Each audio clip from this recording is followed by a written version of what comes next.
नमस्कार माझ्या कानगावातील नागरिकांनो. खरं तर आज 1 जानेवारी 2026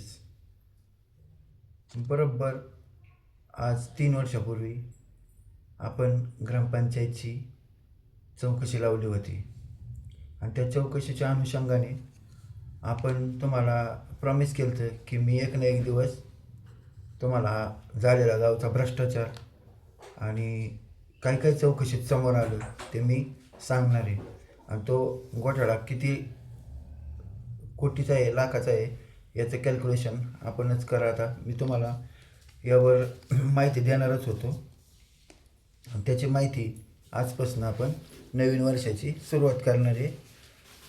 तर यामध्ये कसं झालं, आपण माहिती अधिकार ज्यावेळेस सादर करत होतो, म्हणजे माहिती अधिकार ज्यावेळेस ग्रामपंचायतचं इलेक्शन झालं त्याच्यानंतर 1 वर्षभर यावर आपण कुठलाही माहिती अधिकार टाकला नव्हता.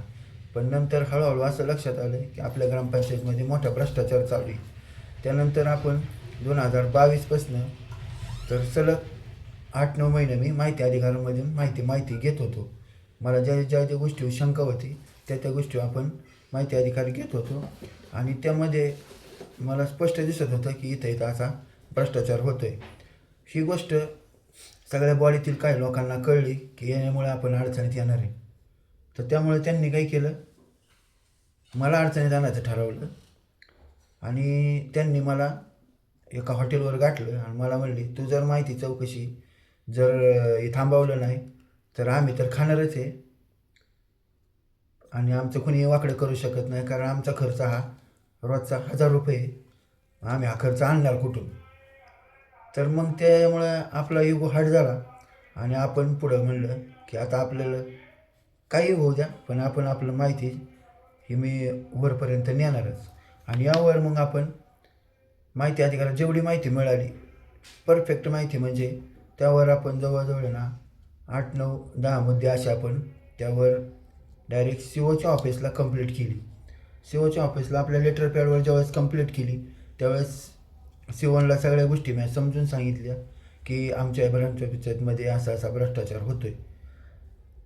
तर त्यावेळेस त्यांनी सगळं माहिती अधिकारातली माहिती पाहिली आणि त्यांच्या लक्षात आलं की मोठा फ्रॉडिंग झाला आहे. त्यामुळे त्यांनी चौकशीचे आदेश दिले. तर यावेळेस काय झालं, ज्यावेळेस आपला ही बॉडी आली त्यावेळेस आपल्या इथं ग्रामसेवक टिकत नव्हता आणि या बॉडीतल्याच काही लोकांनी आहे ना आवर्जून एक धारकर म्हणून ग्रामसेवक त्यांनी आणले होते. ते आले नव्हते, त्यांना आणण्यात आलं होतं केवळ 1 वर्षाने फ्रॉडिंग चालू करायचा होता त्यांना. आणि हा फ्रॉडिंग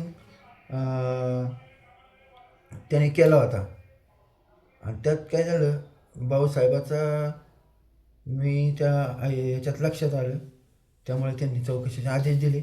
आणि आदेशामध्ये आपले 3/1/2022ला आपले चौकशी अधिकारी त्या ठिकाणी आले.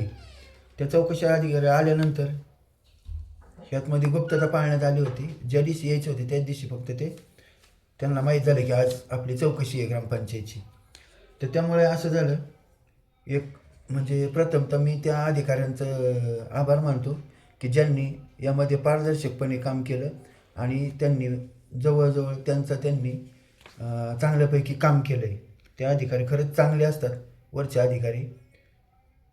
तर त्यांनी एक वेल्ल्याचे शेळके, पंकज शेळके म्हणून क्लास 1 अधिकारी, गट विकास अधिकारी यांना त्या ठिकाणी नेमणूक करण्यात आली. त्या नेमणूक करण्यात आल्यानंतर त्यांनी 3/1/2022 रोजी चौकशीला आले. चौकशीला आले असता आपल्याकडं चौकशी अहवाल आहे.